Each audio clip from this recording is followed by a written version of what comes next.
Chapter 141, Nightmare. The exhausted Klein dispelled the sealed wall of spirituality, allowing the cool wind to blow onto his face. The scent of grass and trees that the wind carried revitalized him.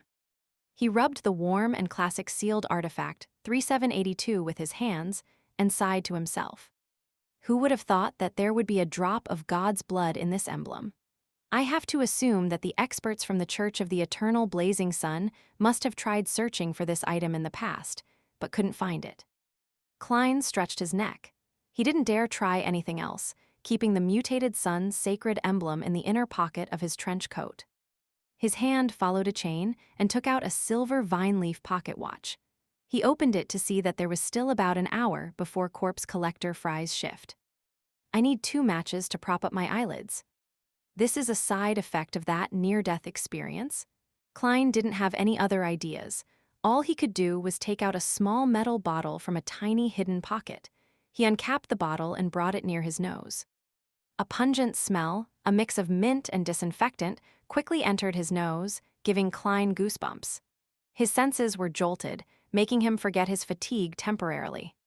He had learned the formula from Corpse Collector Fry.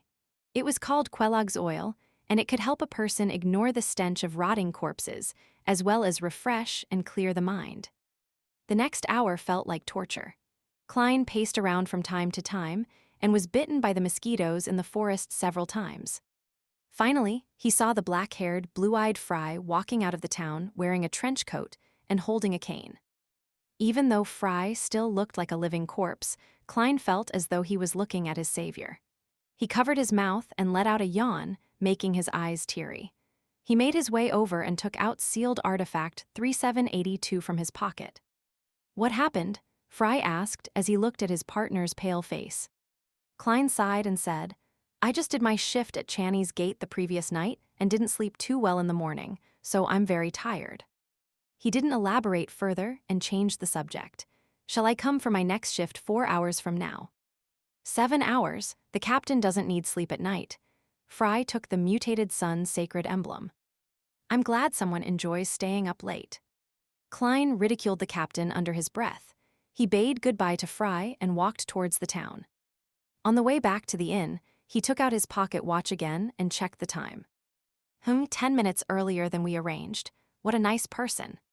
Klein laughed and walked faster. He returned to the inn and opened the half-closed door. The boss watched him as he made his way to the second floor before he entered his room. He removed his coat and shoes after locking the door. He didn't wash up, but instead fell directly onto the bed. His breathing became heavy in just a few seconds, then long and peaceful. In his dreams, Klein returned to Earth where he was playing a game he hadn't beaten. A cup of soda and a plate of spicy chicken wings were on his left. To his right was a bowl of rice and bitter bamboo shoots meat soup. He didn't like bitter bamboo shoots, but he liked it in soup with meat slices. The refreshing taste and the little bit of fat from the meat were tantalizing, a perfect complement to the rice. He could eat an extra bowl of rice if it was paired with some good sauce dip. Just as Klein was about to enjoy his supper and continue playing his game, his dream changed again, presenting him with the internal layout of 2 Daffodil Street. Klein suddenly became alert, aware that he was dreaming. He saw himself seated at the side of the dining table, a copy of the Tingen Daily Tribune in his hand. In front of him was a bowl of tomato oxtail stew, pan-fried lamb chops, mashed potatoes, and wheat bread. He subconsciously turned to look at the door, suddenly noticing a figure standing outside the window of the living room, silently staring inside the house. Klein was shocked. He immediately recognized the gray-eyed Dunn. Half his face was clinging close to the window as he silently watched the people inside. "Captain, can you not scare someone in their dreams? Is this your way of acting as a nightmare?" Klein thought, finding humor in his exasperation. He scooped up a mouthful of stew and put it into his mouth. "Ah, this is my cooking," he sighed to himself. He understood why he suddenly became alert in his dream, why the scene of him on Earth vanished. He would naturally become aware when someone barged into his dreams. At this moment, Dunn left his spot by the oriel window and directly entered the house. In his black trench coat, he came silently before Klein. He took off his hat and nodded before sitting down. He didn't stand on ceremony, picking up cutlery and quickly polishing off the stew, lamb chops, wheat bread on the table. Klein looked on dumbfounded, unsure what the captain was doing. Phew. Dunn exhaled in satisfaction and gave Klein a thumbs up. He then took out his pipe and a matchstick before taking an intoxicated puff. He exhaled a cloud of smoke and stood up. He then put on his hat and bowed before leaving the house and the dream. Klein looked at the captain's back, unable to collect himself for a long time. He looked down at the empty plates and instinctively wanted to conjure up the food he had just now. But this time, the oxtail stew, lamb chops, mashed potatoes didn't appear in his dream. It was completely eats. A nightmare can do that. Klein twitched his lips and thought in frustration. So the captain's goal was to prevent me from eating supper in my dream? That sure is a nightmare. This method of acting as a nightmare sure is creative. He let out a laugh and exited his dream, once again falling asleep. At about 5:30 the morning the next day, Klein, who had no choice but to wake up early, drink his coffee and eat his toast and bacon. He hurried out of town to take over from Dunn. At 7 in the morning, they prepared to set off back to Tingen. It wasn't even 10 when they arrived at 36 Zoutelen Street. Fire sat behind the typewriter after Dunn, the most energized of the lot, returned sealed artifact 3782 to the back of Channy's gate. He took advantage of the fact that the clerks hadn't arrived yet so that he could write a report on the mission and the claims of the related expenditures. Klein looked on from the side, satisfied that the items he had expended were within the list, including the materials he used to drive the bugs and mosquitoes away. He didn't return home immediately, for he had arranged to meet the asylum's Dr. Daxter at 1 in the afternoon at the agreed-upon venue through a coded letter. Then there's still the tarot gathering at 3.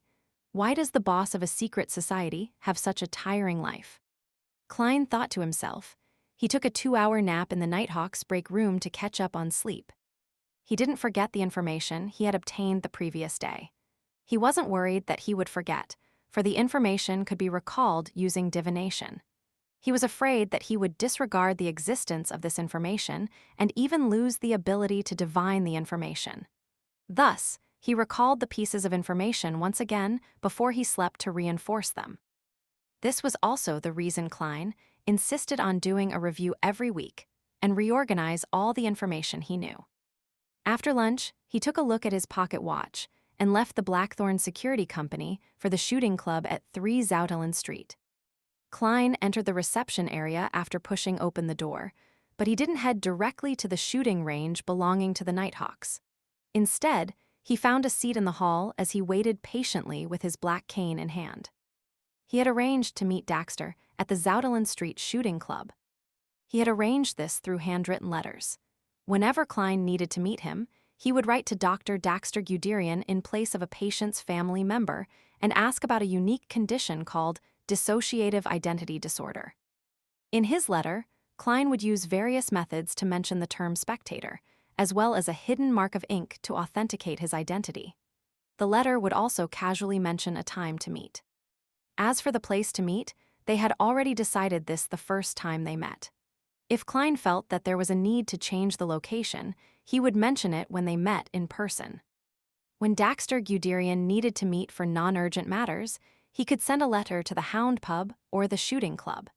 The recipient would be marked as Mr. Hornesis, which Klein would take at scheduled times. In urgent situations, he could hand the letter directly to the boss of the Hound Pub, Wright, and mention his search for mercenaries. This way, Wright, who was an associate of the Nighthawks, would immediately hand the letter over to the Blackthorn Security Company. After waiting for a while, Klein saw the refined Daxter enter the shooting club, a few minutes past 1. He was wearing a black hat and a fitted tuxedo. He had a cane inlaid with silver in his hands, as well as a pair of gold-framed spectacles on his face. Daxter walked around the club without attracting attention and saw Klein, who nodded slightly. He then retracted his gaze and walked to the counter, expertly applying for a shooting range and renting a gun. This was not his first visit. Small shooting range 7, 3 solely an hour. The fee for renting a revolver is 1 solely 7 pence per hour, and it contains 6 rounds. The receptionist quickly settled the request. After Daxter confirmed that he was renting the items for an hour and paid the fee of 10 soli. He took the revolver and extra bullets and was led into the respective shooting range by the facilitator. Klein waited another 5 minutes before slowly standing up. He grabbed his cane before walking to the small shooting range 7 and knocked on the door. The door opened a tiny crack with a creak. Daxter first looked around cautiously, then opened the door fully. Klein immediately entered and locked the door. "Good afternoon, Mr. Daxter," he said as he took out a 10 soli bill. He handed the bill over to Daxter. "We wouldn't let our associates bear any extra fees, because I can claim compensation," he added in his heart. Daxter didn't decline. He took the cash and asked heavily, "Mr. Moretti, why did you ask to meet me?"